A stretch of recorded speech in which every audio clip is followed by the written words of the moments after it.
नमस्कार दोस्तों, कैसे आप लोग। आई होप आप लोग बढ़िया होंगे। तो आप लोग की पढ़ाई कैसे चल रही है? मेरे हिसाब से तो बहुत ही बढ़िया चल रही होगी। तो आज हम लोग आपके साथ बहुत ही इंपॉर्टेंट टॉपिक को लेकर आज चर्चा करेंगे, क्योंकि ये बहुत ही इंपॉर्टेंट भी है और पेपर में पूछा भी जा चुका है। वैसे इन पेपर में पूछा जा चुका है, वैसे तभी तो इम्पॉर्टेंट बना है। तो देखिए, ये हमारा इंपॉर्टेंट टॉपिक है क्या। ये टॉपिक का नाम आप लोग देख सकते हैं, क्या है? विद्युत द्विध्रुव के कारण विद्युत क्षेत्र की तीव्रता। क्या है? विद्युत द्विध्रुव के कारण विद्युत क्षेत्र की तीव्रता किस स्थिति में? अच्छी स्थिति में। ये बहुत ही बार पूछा जा चुका है दोस्तों। पहले चैप्टर का ये पहली डेरिवेशन है। ये हमसे लोगों से कई बार पूछा जा चुका है, इसलिए इसमें ज़्यादा लापरवाही नहीं करेंगे। बिल्कुल ध्यान से, बिल्कुल अच्छे से, मजाक मस्ती में इसको भी ख़त्म कर देंगे। हाँ, लेकिन आप चैनल पर नए हैं तो लाइक एंड सब्सक्राइब करते रहिए। सपोर्ट आप लोगों का ज़रूरी है मेरे लिए। आप लोग को पढ़ाई कैसे चल रही है वैसे आप लोग ज़रूर बताइए कमेंट। वैसे तो अच्छी चलनी चाहिए, क्योंकि अभी ज़्यादा कुछ बिगड़ा नहीं, आप लोग पढ़ सकते हैं। यहाँ पास देखिए, जैसा कि मैंने बताया, क्या बताया कि विद्युत द्विध्रुव के कारण विद्युत क्षेत्र की तीव्रता। ठीक है, यहाँ पास हमको P बिंदु पर विद्युत क्षेत्र की तीव्रता ज्ञात करनी है। P बिंदु पर विद्युत क्षेत्र की तीव्रता ज्ञात करनी है। और यहाँ पास देखिए, द्विध्रुव है, प्लस क्यों माइनस क्यों। द्विध्रुव में क्या होता है? एक प्लस क्यों होता है, एक माइनस क्यों होता है। कितने दूरी पर?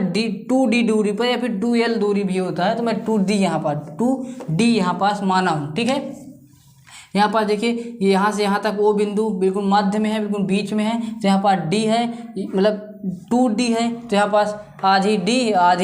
तो यहाँ पर D कितने हुए? 2D। और यहाँ से वो बिंदु से P बिंदु तक दूरी कितनी है? R है। इसमें कोई ज़्यादा हार्ड ज़्यादा कुछ है नहीं, इतना तो आप लोग समझ गए होंगे। अब देखिए आगे डेरिवेशन करना कैसे है। अब देखिए, प्लस क्यू के कारण हमारा विद्युत क्षेत्र किस तरफ होगा?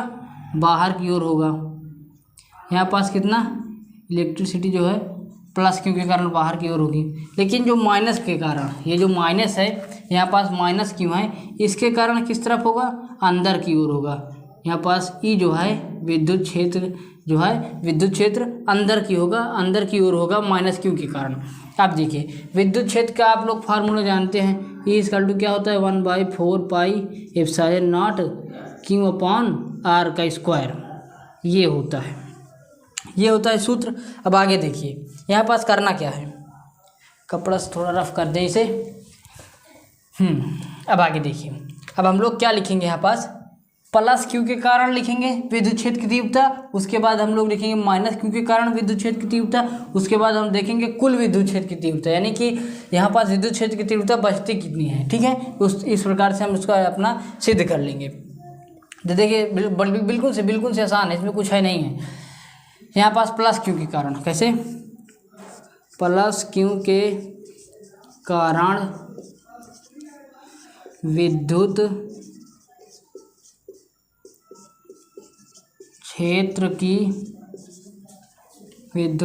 क्षेत्र की तीव्रता किस पर? बिंदु P पर। इतना हो गया दोस्तों। यहाँ पास हम लोग क्या करेंगे? अब यहाँ पास देखिए, आप लोग जैसा कि जानते हैं, सूत्र हमने बता दिया आपको। E equal to 1/4 pi epsilon nought होता है। 1/4 पाई एप्सिलॉन नॉट इंटू में Q1 मतलब Q अपॉन R का स्क्वायर। तो यहाँ पास देखिए, E प्लस क्यू के कारण क्या हो जाएगा? 1/4 पाई एप्सिलॉन नॉट। यहाँ पास देखिए क्या हो जाएगा? यहाँ पास Q हो जाएगा, ये Q अपॉन, यहाँ पास दूरी कितनी है? यहाँ पास देखिए, यहाँ पास प्लस क्यू की दूरी कितनी है? यहाँ से यहाँ तक की दूरी कितनी है? R हमने माना है। R से R के बाद यहाँ से यहाँ तक की दूरी कितनी है? D है। तो यहाँ पास हो जाएगा R प्लस के D का होल स्क्वायर। ये हमारा हो गया प्लस क्यू के कारण। अब इसी प्रकार से हम लोग क्या लिखेंगे?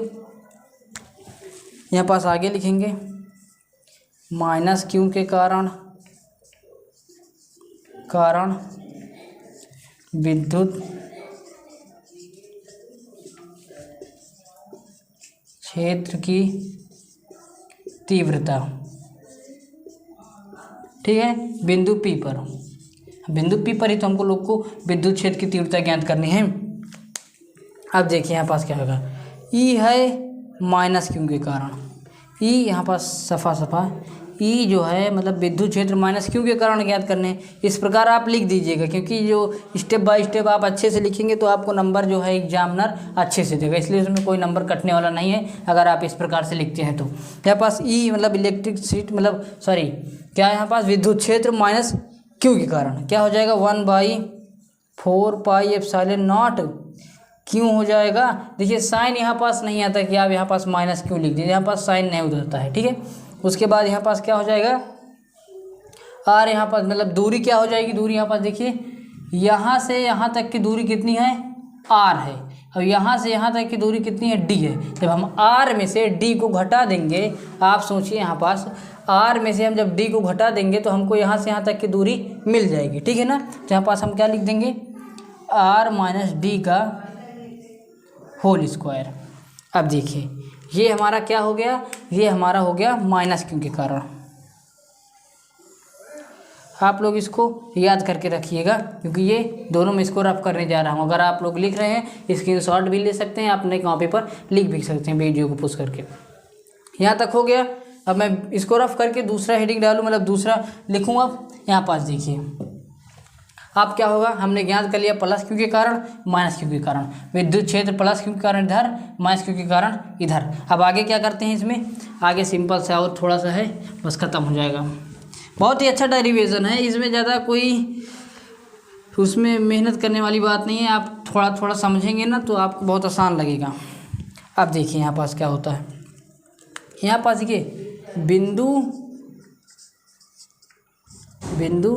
P पर कुल विद्युत क्षेत्र की तीव्रता, राइटिंग पर आप लोग मत जाइएगा, थोड़ा राइटिंग में जल्दी जल्दी लिख रहा हूँ, उतना ज़्यादा मैं ध्यान भी नहीं दे रहा हूँ, ठीक है।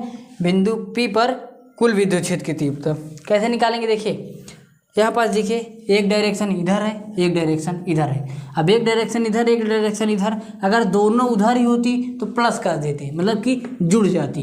अब एक डायरेक्शन इधर है, एक डायरेक्शन इधर है, तो यहाँ पास क्या हो जाएगा माइनस हो जाएगा, क्योंकि दोनों अलग अलग विपरीत दिशा में है, तो यहाँ पास माइनस हो जाएगा, ठीक है ना। इसलिए कुल क्या हो जाएगा, यहाँ पास हम लोग ई इक्वल टू क्या लिखेंगे, यहाँ पास ई माइनस का क्यों, यहाँ पास मतलब कि विद्युत क्षेत्र माइनस का क्यों, माइनस क्यू के कारण, फिर विद्युत क्षेत्र प्लस क्यू के कारण।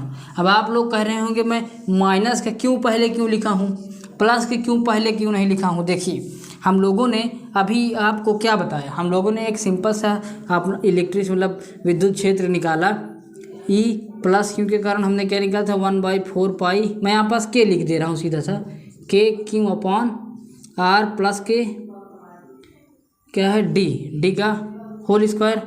यहाँ पास ई माइनस के क्यू के कारण क्या था, के क्यू अपॉन आर माइनस का डी का होल स्क्वायर।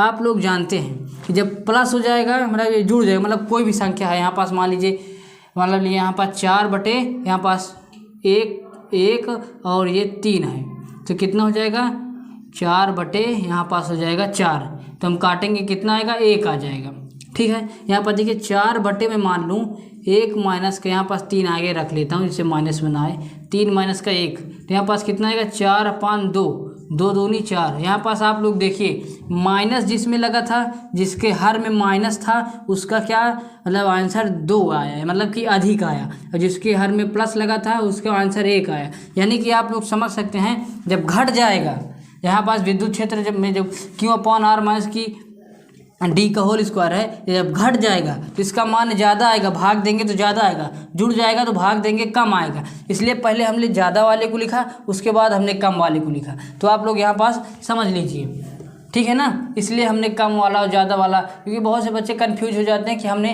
प्लस क्यों पहले क्यों नहीं लिखा, तो मैंने आपको बता दिया। अब यहाँ पास देखिए अब आगे क्या करेंगे, ई इक्वल टू इसका हमने 4 पाई एप्सिलॉन नॉट, यहाँ पास इसका क्या निकाला था Q upon R minus D का होल स्क्वायर माइनस का 1/4 pi epsilon nought Q upon R plus का डी का होल स्क्वायर, ठीक है ना। अब क्या करेंगे, अब कुछ नहीं करेंगे, इसको इसमें से कॉमन ले लेंगे, Q upon 4 pi epsilon not, तो हमारे पास यहाँ पास क्या बचेगा, यहाँ पास देखिए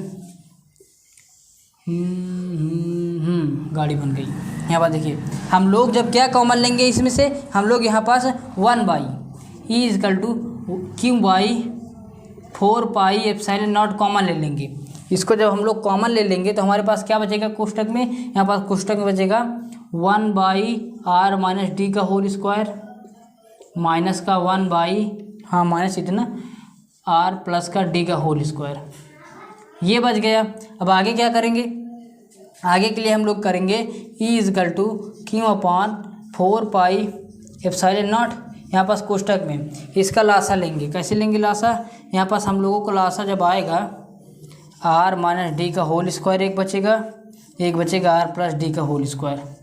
इतना बचेगा। आप लोग तो जानते होंगे एलसीएम एचसीएफ। तो यहाँ पास लासा हमने लिया, ये आ गया। अब इसमें से जब इसको भाग देंगे तो ये बचेगा, क्या बचेगा, r+d² बचेगा। फिर माइनस में जब इसको इससे भाग देंगे तो ये बचेगा r-d²। अब ये बच गया।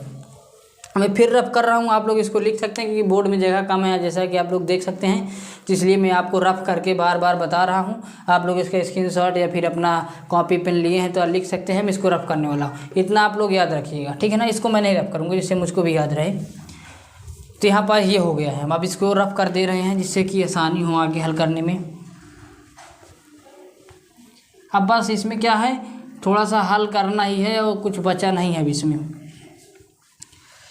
यहाँ पास देखिए क्या हो जाएगा,